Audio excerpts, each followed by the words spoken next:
আছো পাশে তুমি বন্ধু আমার, আছো তুমি চারিধার। গ্রামীণ ফোনের নেটওয়ার্কে এখন পথ খোলা সারা বেলা। আমাদের নেটওয়ার্ক আপগ্রেডিং এর কাজ শেষ। ভবিষ্যৎ প্রযুক্তির জন্য আমরা এখন তৈরি। এই কটা দিন ধৈর্য ধরে আমাদের সাথে থাকার জন্য আপনাকে ধন্যবাদ। কাছে থাকুন। গ্রামীণ ফোন। হঠাৎ একদিন টিকিট টিকিট কোথায়?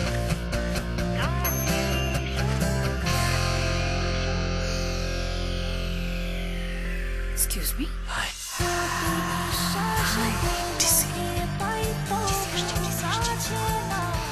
ক্লোজ আপ এর অ্যান্টিব্যাকটেরিয়াল মাউথওয়াশ দেয় সতেজ নিঃশ্বাস আর মাইক্রো হোয়াইটনেস দেয় ঝকমকে মজবুত দাঁত। আপনারও কি আছে ক্লোজ আপ কনফিডেন্স? মিনি নিতে নিতে মাথায় উঠে বসেছে, এখন যা বলবে তাই সই। সহ্যের সীমা থাকে। এতটুকু একটা ইলিশ, সে কি দাম! বাপরে বাপ! আরে এত বেয়াদব, বলে নিলে না নিলে যা, মনে হয় এক চট। টাকা কি গাছে ধরে? এমন প্রতিবাদী মানুষের জন্যই স্বপ্ন, যেখানে সঠিক মূল্য আর টাটকা পণ্যে স্বপ্ন সাজাই প্রতিদিন। স্বপ্ন, আপনার কষ্টের টাকায় শ্রেষ্ঠ বাজার। পড়া লেখার কোনো এক ফাঁকে মুখে চলছিল কচুরি চুপি চুপি, মুখে মুখে মুখে মুখে মুখে ব্যস্ত সারাটা দিন, তবু মুখে মুখে মুখে খেয়ে মেজাজটা জন্ম মুখে মুখে। ডিম আর ফ্রুটসের টাটকা স্বাদে টিফিনের সেরা কেক টিফিন কেক এখন মুখে মুখে। টিফিন কেক মুখে মুখে।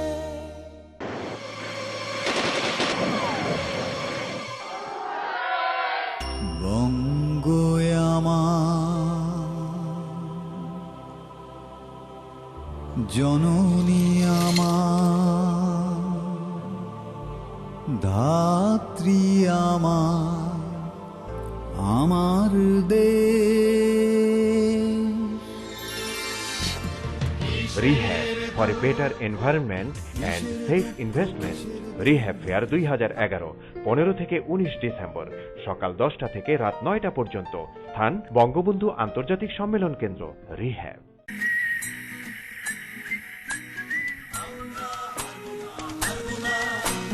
তোমার মাটির একটি কণাও ছাড়বো না আমরা, পাথর দিয়ে দুর্গ ঘাটি করতে জানি, তোমার ভয় নেই মা, আমরা প্রতিবাদ করতে জানি। মাগো ভাবনা কেন, আমরা তোমার শান্তিপ্রিয় শান্ত ছেলে, তবু শত্রু এলে অস্ত্র হাতে ধরতে জানি। কালজয়ী এমন কিছু গানে আজও জেগে ওঠে তারুণ্য, গর্জে ওঠে দিন বদলের শক্তি। গণজাগরণের এমন 71টি গানের সংকলন জাগরণের গান 3। যেখানেই দিন বদলের চেষ্টা, সেখানেই বাংলা লিংক।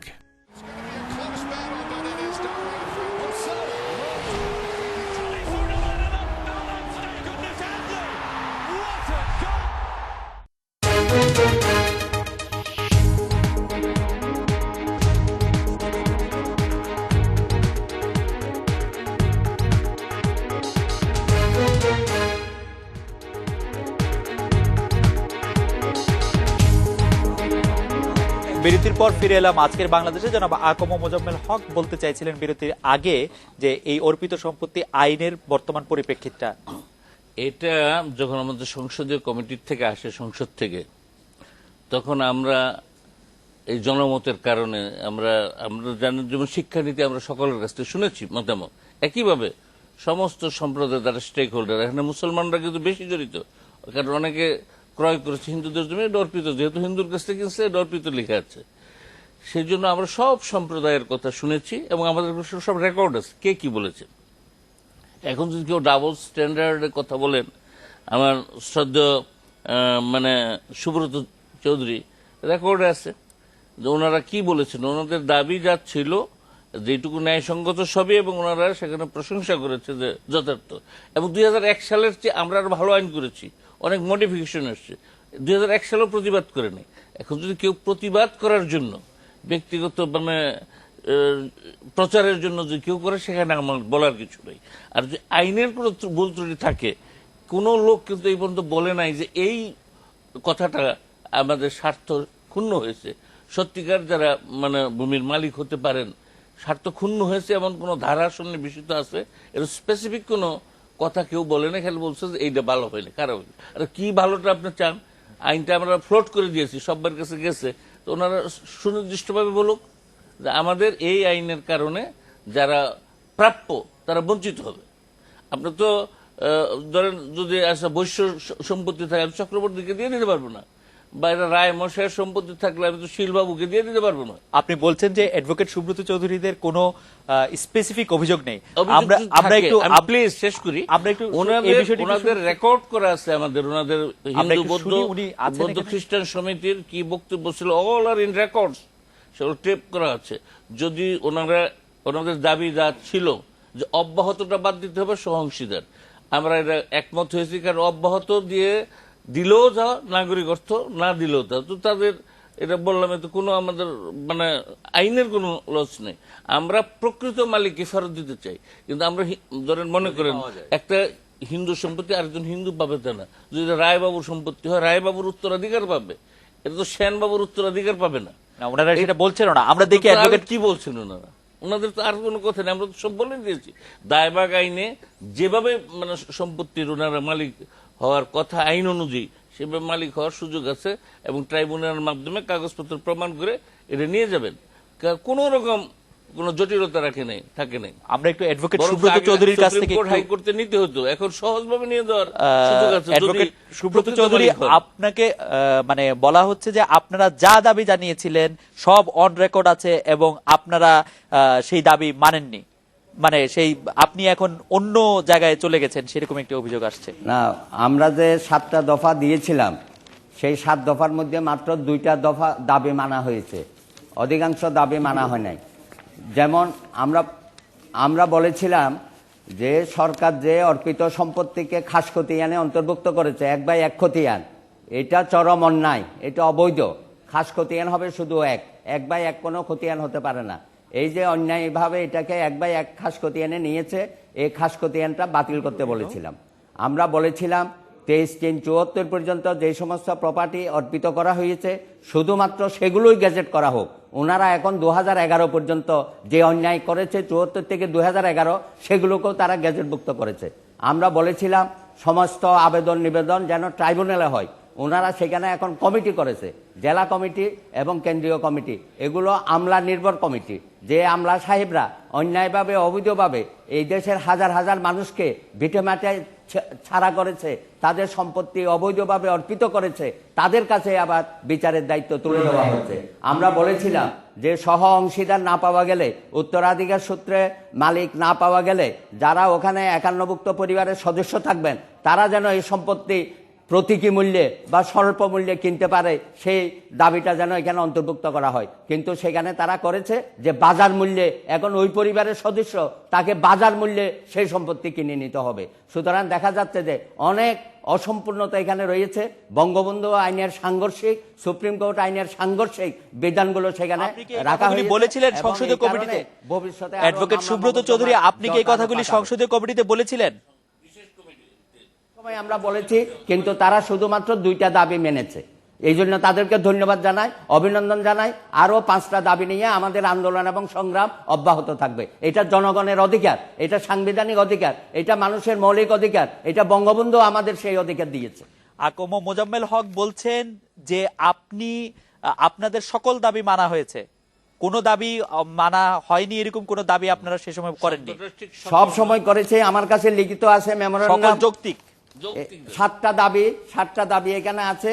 এই 7টা দাবির মধ্যে তারা 2টা দাবি মেনেছে। বরঞ্চ কমিটির বিষয়টা আমরা বিরোধিতা করেছিলাম, সেই কমিটিও তারা অন্তর্ভুক্ত করেছে, আমলা নির্ভর কমিটি। আপনাকে ধন্যবাদ। আমি এক লাইনে একটু বলবো, অধিকাংশ দাবি তো তাদের মানাই হয়েছে, বাকি যেটুকু আমরা আরো মানতে চাই, সমস্ত কিছু মিটে যাবে, সেইটুকুর জন্যই তো কমিটি এবং ট্রাইব্যুনাল করেছে। বাকিটুকুও শেষ করতে চাই, নিষ্পত্তি করতে চাই। আমরা কারো জমি হাতে রাখতে চাই না, কাস্টোডিয়ানও থাকতে চাই না। যার সম্পত্তি তাকে দেব যদি তাকে পাওয়া যায়। কিন্তু উনি বললেন একটা কথা, যে যদি সহ অংশীদারও না পাওয়া যায় তাহলেও অন্য কাউকে দিয়ে দিতে হবে। সেটা কে? যে আইনটা ওনারা করলেন, এই যে প্রত্যর্পণ আইন, এটা তো বিল হিসেবে তো আসলো, এটা now it is act of parliament. তো ট্রাইব্যুনাল হচ্ছে ওই আইনের অধীন, মানে court is under law and God, যদিও মানে কতটাকে মানে জানি না, কিন্তু এখানে ট্রাইব্যুনালটা হবে এই আইনে যা আছে তার ভিতরে সংজ্ঞা সেখানে দিয়ে আছে। এখানে অ্যাডভোকেট সুব্রত চৌধুরী যেটা বললেন, আমরা একটু মানে তাকাই যে সংগঠনটা আজকে আন্দোলন সংগ্রাম করছে সেটা হচ্ছে হিন্দু বৌদ্ধ খ্রিস্টান ঐক্য পরিষদ। এবং হিন্দু বৌদ্ধ খ্রিস্টান ঐক্য পরিষদ তারা কিন্তু এই দীর্ঘদিন যাবত, এটা বোধহয় মানে সৃষ্টি হয়েছে আমার মনে হয় 88-এর পর থেকে না কোন সময়, দীর্ঘদিন যাবত তারা বর্তমান ক্ষমতাসীন যে সরকার, আপনাদের সরকার, এই আওয়ামী লীগের রাজনৈতিক দর্শনের সাথে তারা অনেকটা মানে কাছাকাছি থেকে কাজ করে গেছে। এখন বর্তমানে সেই হিন্দু বৌদ্ধ খ্রিস্টান ঐক্য পরিষদই তারা এটা চোখে আঙুল দিয়ে দেখে দিচ্ছে যে মানে এদের কথা কিন্তু জনসভার বক্তৃতা বা তাদের যে মানববন্ধনের বক্তৃতা, তাদের যে সেমিনারের বক্তৃতা অত্যন্ত কঠোর। আমি সেই নির্মম কঠোর কথাটা আমি বলতে চাই না। তারা শুধু এইটুকু বলতে চাচ্ছেন যে আওয়ামী লীগ সরকার আমাদের সমস্ত স্বপ্ন, আকাঙ্ক্ষা, প্রত্যাশা যা নিয়ে আমরা তাদেরকে এত ভালোবাসলাম, সেই তার সাথে মানে ঠিক ন্যায় বিচার করেন নাই। অন্য একটা শব্দটা খুব কঠিন শব্দ আছে এমনিতে, যেগুলিকে আওয়ামী লীগ সরকারের বিরোধী মানে যে পক্ষ আছে সেই বিরোধী পক্ষ সংখ্যালঘুদের সাথে খুব ন্যায় বিচার না। বিরোধী পক্ষ এখানে যে wide majority Hindu people, those are মানে এফেক্টেড বাই দিস মানে ল। আমি অবশ্যই বলবো since 1965 it is a black law, মানে অল থ্রু মানে ইট ইজ এ ব্ল্যাক ল। এই কালো আইনটা মানে পরিচর্যা করা, কালো আইনটা নতুন করে চালু করার ক্ষেত্রে একটা ছোট্ট ইতিহাস আছে। তখন মনোরঞ্জন ধর ছিলেন আইনমন্ত্রী, বাবু মনোরঞ্জন ধর।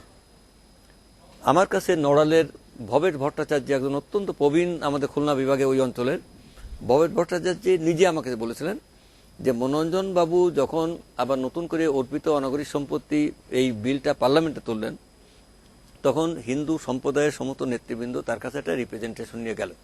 মিন্টু রোডে উনি থাকতেন। রিপ্রেজেন্টেশন নিয়ে গিয়ে বললেন যে দাদা, আপনি নতুন করে আবার এইতে নিউ প্রপার্টি করে আমাদের এই সর্বনাশের জালে জড়াচ্ছেন কেন? তখন তিনি তার উত্তর দিয়েছিলেন যে আওয়ামী লীগ সরকার এই আইন তুলবে না। তার কারণ মানে আওয়ামী লীগের, আমরা বারবার দেখতে পাচ্ছি যে প্রত্যাশাটি আওয়ামী লীগ সরকারের উপরেই আসছে, মানে এবং আওয়ামী লীগ সরকারের কাছ থেকেই প্রাপ্তির আশা করা হচ্ছে, অন্য সরকারগুলির কোনো দায় দায়িত্ব আমি বলছি আওয়ামী লীগ সরকার তুলবে না। তার কারণ হলো কি? কারণ হিসেবে মনোরঞ্জন বাবু বলেছিলেন, যদিও দুর্ভাগ্য ভবেট ভট্টাচার্য মারা গেছে, তবে অনৌত আমি বলছি কথাটা, উনি বলছিলেন, বলছে যে হিন্দুদের বড় বড় বাড়ি মানে সম্পত্তি বা বিভিন্ন মানে মিল কলকারখানা, এটা আওয়ামী লীগের নেতারাই তাদেরই দখলে আছে, তারা দখল করে নিয়েছেন না, তাদেরকে দিয়ে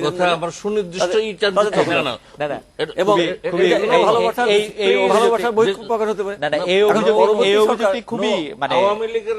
পরবর্তী সরকার বিএনপি আমলে কথা বলে আপনি না, আমাদের মাননীয় ভূমি মন্ত্রণালয় সম্পর্কিত চেয়ারম্যান সাহেব বিএনপির আমলটা জানতে চেয়েছিলেন। বিএনপির আমলে কিন্তু নতুন করে না, আমি জানতে চাইছিলাম বিএনপির আমলে কি হয়েছে, ফর দ্য পিপল। বিএনপির আমলে কি হয়েছে? বিএনপির আমলে কোন হিন্দু সম্পত্তিকে নতুন করে, যে উনি বললেন যে বিএনপির আমলে এটা বিক্রি করেছে, অমুক করেছে, এমন কোন অভিযোগ কিন্তু নাই। না, অভিযোগ থাকবে কেমনে? অভিযোগ তোলারই তো জায়গা ছিল না ওই সময়টার মধ্যে, তো এই কথাগুলি উঠে না। আজকে সম্প্রতি আইন সংশোধন পাস হচ্ছে বলে ওই জায়গাটাতে কথাগুলো উঠে, ওই জায়গাটাতে আমি একটা বাক্যই বলতে চাচ্ছি। আমি পূর্বেই বলেছি কথাটা, 1947-এর দেশভাগের পর ওনার নিশ্চয়ই জানা আছে, উনি বয়সে আমার থেকে 2-4 বছরের বড় শুনলাম।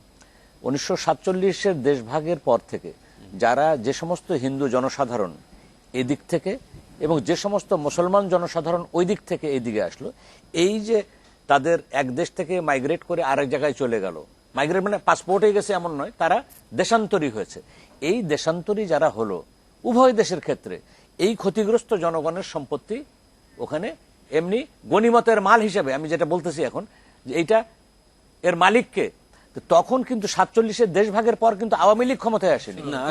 আমি যে কথাটা বলতে চাচ্ছি, কাজেই উনি যেটাকে আজকে বিষ বৃক্ষ বলতেছেন 72-এ, আমি বলবো 47-এর পর দেশ ভাগ যখন হলো তখন এই দেশের অনেক সম্ভ্রান্ত হিন্দুদেরকে তারা জীবনের ভয়ে এদেশ থেকে পালিয়ে গেল, এবং পালিয়ে যাওয়া লোকগুলোর বাড়িঘরগুলো কি আওয়ামী লীগের লোকজনরা দখল করেছিল তখন? আমরা আসলে আলোচনাটি একটু অন্যদিকে চলে যাচ্ছে, আমরা একটু